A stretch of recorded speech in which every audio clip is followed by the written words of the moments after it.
Hello students, आगे बढ़ते हुए अब हम लोग प्रश्नावली 8.2 का प्रश्न क्रमांक 1 हल करेंगे। तो आइए सबसे पहले प्रश्न पढ़ लेते हैं। इसमें दिया गया है ABCD एक चतुर्भुज है जिसमें P, Q, R और S क्रमशः भुजाओं AB, BC, CD और DA के मध्य बिंदु हैं। देखिए आकृति 8.29। तो यहाँ पे हमें इस क्वेश्चन के साथ में एक आकृति दी गई है, तो चलिए हम सबसे पहले वो आकृति देख लेते हैं, तभी हम इस प्रश्न को अच्छे से समझ पाएंगे। तो ये देखिए, ये वो आकृति हमें दी गई है। अब यदि हम प्रश्न पढ़ते हैं तो हम समझ सकते हैं। ये देखिए ABCD एक चतुर्भुज है, तो आप देखिए A, B, C और D, ये आपको एक चतुर्भुज दिख रहा होगा। ये देखिए इसमें 4 बिंदु हैं PQRS, लेकिन क्रमशः AB, BC, CD और DA के मध्य बिंदु हैं। इसका क्या मतलब है कि AB का मध्य बिंदु P होगा, जो पहले नंबर पर लिखा है उसका मध्य बिंदु पहले नंबर पर होगा, जो दूसरे नंबर पर लिखा है उसका मध्य बिंदु दूसरे नंबर पर होगा। इसी तरीके से CD का R और DA का मध्य बिंदु S होगा। ये देखिए उसी तरीके से चित्र में बताया गया है। AB का मध्य बिंदु P है, BC का मध्य बिंदु Q है, CD का मध्य बिंदु R है और सबसे आखिरी में DA का मध्य बिंदु S है।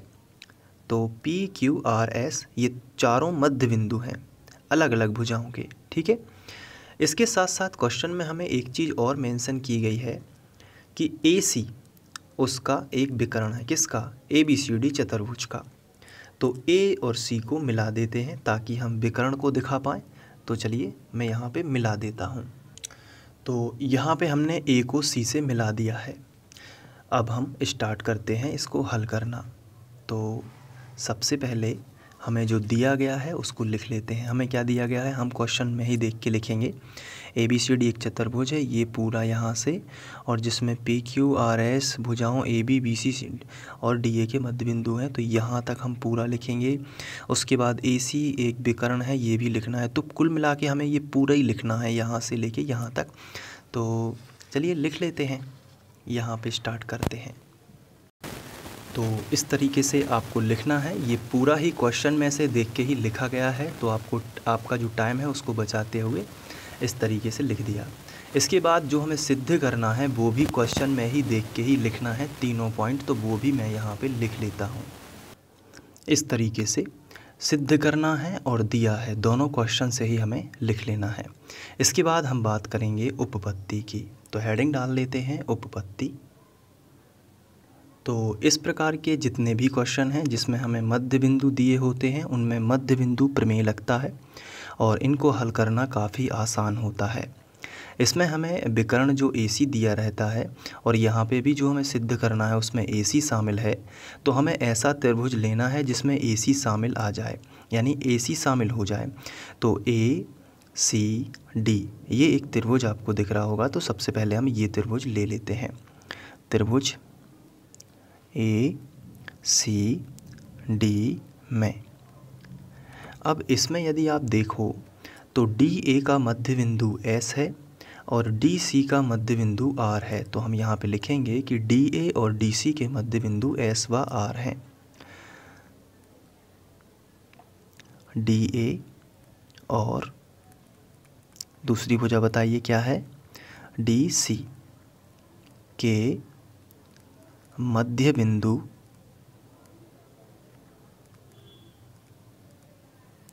S व R हैं, S व R हैं। तो अगर इन मध्य बिंदु को मिला दें तो एक रेखा बनेगी जिसका नाम है, एक रेखाखंड बनेगा SR। तो अगर किसी त्रिभुज में दो भुजाओं के मध्य बिंदुओं को यदि मिला दें तो वो तीसरी भुजा के समांतर होता है। और इसके साथ साथ जो मध्य बिंदु को मिलाने वाली जो रेखा बनती है या भुजा बनती है या जो रेखाखंड होता है वो AC का, मतलब कि यहाँ पे हम कह सकते हैं कि जो बड़ी भुजा AC है ना त्रिभुज की, उसका आधा होता है। तो हम इसको ऐसे भी लिख सकते हैं कि अगर हमने मिला दिया तो एस आर समांतर हो जाएगी ए सी के, एस आर समांतर होगी ए सी के, और साथ में तथा करके लिखेंगे, तथा एस आर का जो मान है वो ए सी के आधे के बराबर होगा। यानी एस आर ए सी के बराबर नहीं होगी बल्कि ए सी के आधे के बराबर होगी। ये देखिए ए सी के आधे के बराबर होगी, और इसको हम समीकरण 1 बना देंगे। इसी तरीके से हम ये वाला त्रिभुज ले लेंगे ए बी सी, और ये समीकरण 1 जो बना है ये कहाँ से आया इतना सब, इसमें लगा है मध्य बिंदु प्रमेय। तो यहाँ पे हम हेडिंग डाल सकते हैं या लिख सकते हैं रीज़न कि ऐसा क्यों लिखा है। तो हम लिखेंगे मध्य बिंदु प्रमेय से। ये देखिए इसी तरीके से इसमें भी हम मध्य बिंदु प्रमेय लगाएंगे। हमारा त्रिभुज ए बी सी जो है इसमें भी हम वही लगा देंगे।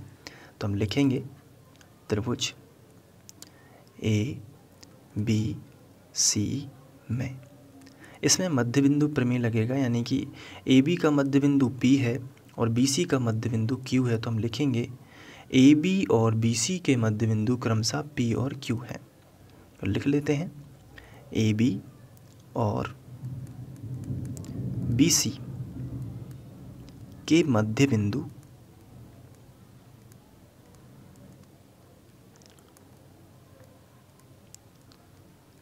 पी और क्यू हैं। तो इस हिसाब से इसमें मध्य बिंदु प्रमेय लगेगा। तो ये पी क्यू किसके समांतर हो जाएगा, ए सी के। तो हम लिखेंगे कि पी क्यू समांतर होगा ए सी के, तथा जो पी क्यू है ये ए सी का आधा होगा। ये भी ए सी का आधा होगा क्योंकि इसमें भी ये तीसरी भुजा ए सी है, तो आधा होगा ए सी के। तो कहने का मतलब एस आर भी ए सी के समांतर है और एस आर ए सी का आधा है। उसी तरीके से पी क्यू भी ए सी के समांतर है और पी क्यू ए सी का आधा है। तो ये दोनों समीकरण मध्य बिंदु प्रमेय से आए हैं। यहाँ पे भी हम लिख सकते हैं मध्य बिंदु प्रमेय से। ये देखिए अब हम समीकरण 1 व 2 को मिला देते हैं। यह समीकरण 1 व 2 से, 1 व 2 से, समीकरण 1 व 2 से यदि ध्यान से देखें तो ए सी के समांतर एस आर है और ए सी के समांतर ही पी क्यू है, तो ये दोनों आपस में समांतर होंगी। तो हम लिख सकते हैं कि एस आर समांतर पी क्यू, एस आर समांतर पी क्यू। इसी तरीके से तथा करके, तथा और तथा का तथा ही आएगा, आधे ए सी के बराबर एस आर है और आधे ए सी के बराबर पी क्यू है। तो जब ये दोनों आपस में बराबर हैं, देखिए एक से है ना, तो ये दोनों भी आपस में बराबर होंगे।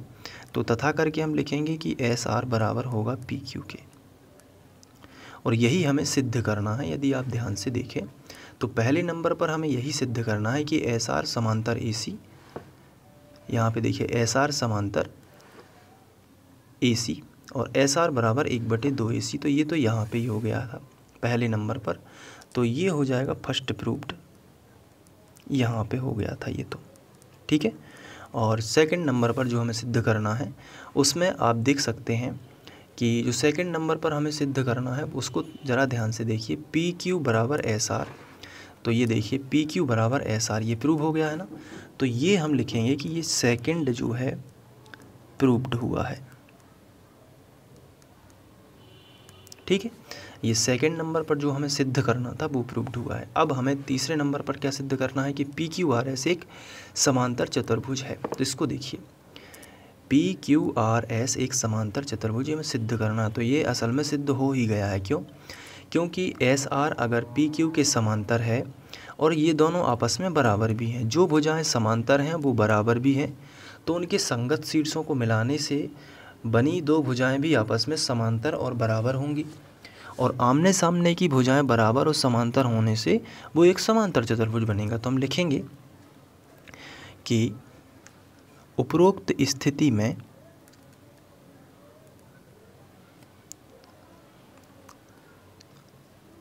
स्थिति से, यानी कि अगर SR समांतर PQ, SR समांतर PQ और आपस में बराबर, तो उनके संगत शीर्षों को मिलाएंगे तो SP भी समांतर किसकी होगी, RQ। SP समांतर किसकी हो जाएगी, RQ के, और ये दोनों बराबर में भी होंगी, तथा SP बराबर क्या होगा, RQ।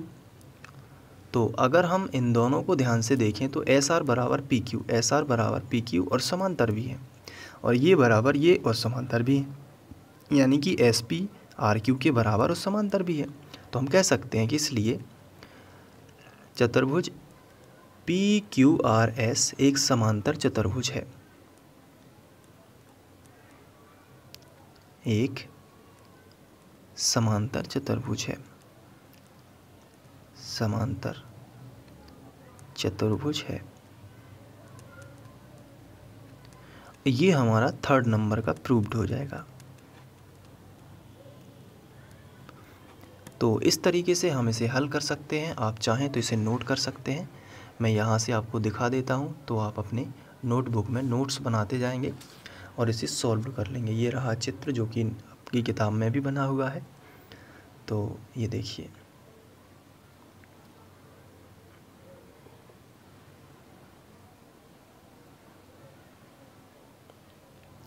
उम्मीद है कि ये आपको समझ में आ गया होगा।